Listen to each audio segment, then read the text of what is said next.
Welcome back to the Future Archive. Today we examine archived broadcasts from August 17, 2026, a day that offered a master class in geopolitical brinkmanship, culinary homicide, corporate accountability, surveillance overreach, and ecological unraveling. Viewers will learn how a former president threatened an ally, a woman appealed a mushroom-based murder conviction, a tech giant faced a child safety reckoning, a surveillance firm admitted inertia, and Europe burned in ways once thought impossible. The first story.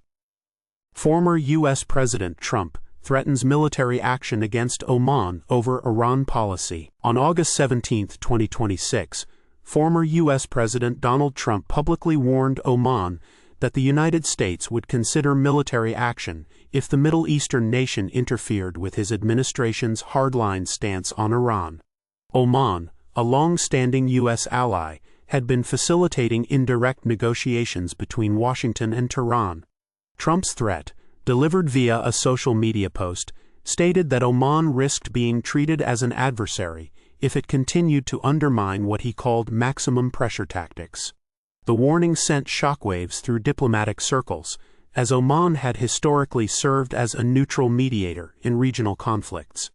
The statement came amid escalating tensions in the Persian Gulf, where Iran had recently seized a commercial vessel in response to U.S. sanctions. This incident reveals the fragility of alliances in an era when foreign policy was conducted in 280-character bursts. By 2050, historians note that Oman quietly pivoted toward non-aligned status, a decision that spared it from later entanglements in the Great Spreadsheet Crisis of 2038. The episode also underscores a pattern where personal grievances outweighed strategic interests, what future scholars would call humanity's favorite strategy of shooting itself in the foot. Trump's approach foreshadowed the eventual collapse of traditional diplomatic frameworks, replaced by algorithmic negotiation systems.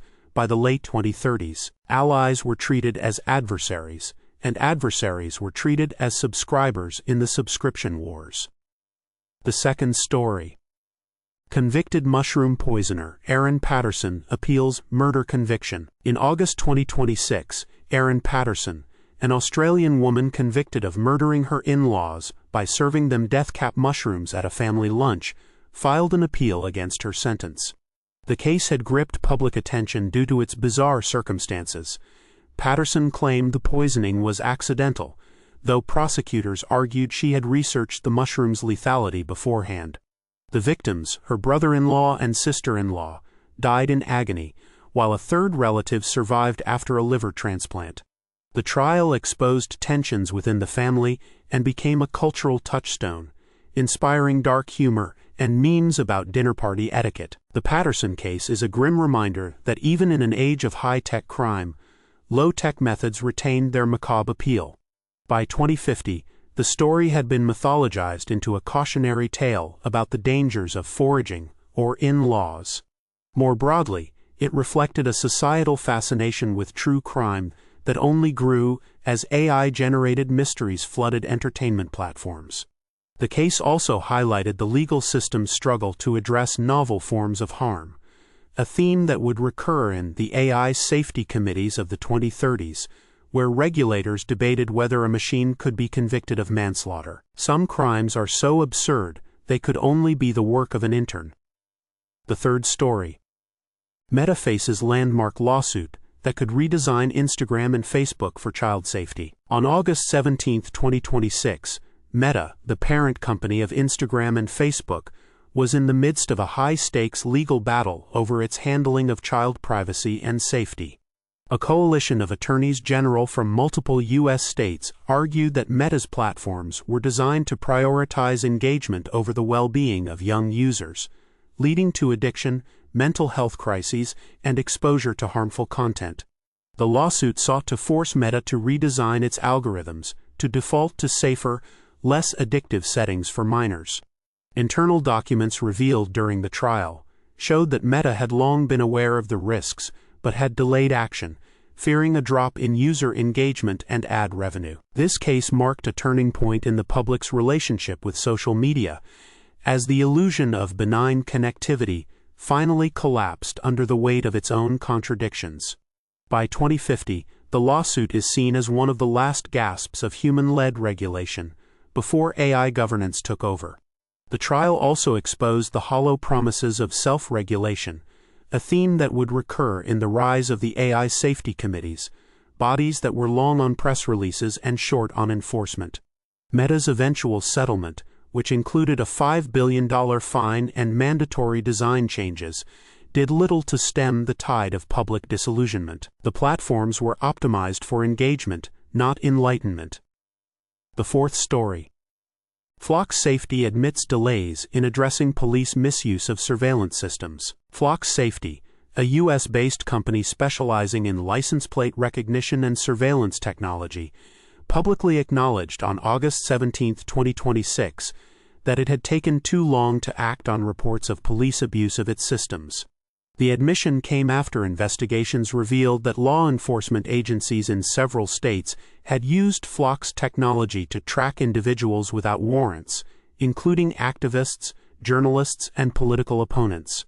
Flock's CEO stated that the company had been slow to implement safeguards, citing the complexity of balancing public safety with civil liberties. Critics argued that the delays were less about technical challenges and more about prioritizing profits over ethical concerns. This moment captured the central tension of the early AI age, the collision between the promise of security and the reality of unchecked power. By 2050, Flock Safety systems had been fully integrated into national surveillance grids, rendering its early ethical debates moot. The company's admission also highlighted a recurring pattern where technology outpaced governance, leaving gaps that were only closed after harm had been done. Evidence later suggested an intern may have been involved in the initial oversight, though this was never confirmed. Surveillance was easier to deploy than to justify. The fifth story. Belgian wildfire doubles in size, devastating nature reserve amid climate change. On August 17, 2026, a wildfire in Belgium's Hoog-Kempen National Park doubled in size for the third consecutive day, consuming over 2,000 acres of protected forest and heathland. The blaze, fueled by extreme drought and high temperatures linked to climate change, forced the evacuation of nearby villages and required the deployment of military assets to assist firefighters. Belgium, a country not historically prone to wildfires, found itself ill-equipped to handle the scale of the disaster.